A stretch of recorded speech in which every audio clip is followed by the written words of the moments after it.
বন্ধুগণ, চলে আসলাম একটি আখ ক্ষেত, যেটা কেউ কুষার বলে, কেউ গ্যান্ডারি বলে, কেউ আখ বলে।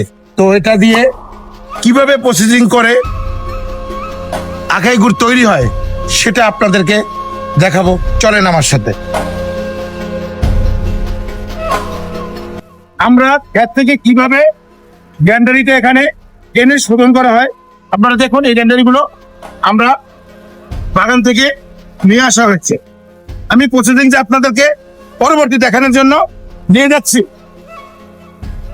মানে উনি প্রসেসিংটা করতে এই প্রসেসিংটা হওয়ার পরে দেখেন ভাতে কোথায় যাচ্ছি সেটা আপনাদেরকে দেখাচ্ছি।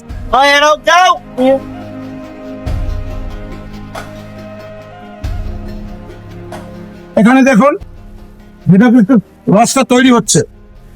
এখানে প্রথম ধাপে রসটা এসে আমরা কি করি, এখানে শোধন করে সুন্দরভাবে একটা ধাপ শেষ করে তৃতীয় ধাপে যায়। এখানে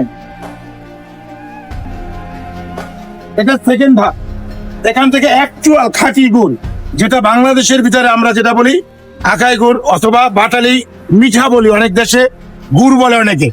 দেখুন এরপরে এটার যে সাবা আপনারা দেখুন, এটা যে তৈরি হচ্ছে এখানেও এটাও ফালানো যাচ্ছে না, এটাও কাজে লাগে। কি কাজে লাগে দেখুন, এখানে কিন্তু রান্নার কাজে, এবং এখানে যেটা শোধন করতেছে এই যে তার ভিতর দিয়ে এখানে রান্না হচ্ছে। তো আমরা আশা করি সুন্দর এবং ভালো মানের গুড় আমাদের এই অঞ্চলে তৈরি হচ্ছে। এই অঞ্চলের নাম কি এবং কোন জেলায় সবচেয়ে বেশি হয় আপনারা জানা থাকলে আমাকে কমেন্টের মাধ্যমে জানাবেন। ভালো থাকেন, সুস্থ থাকবেন।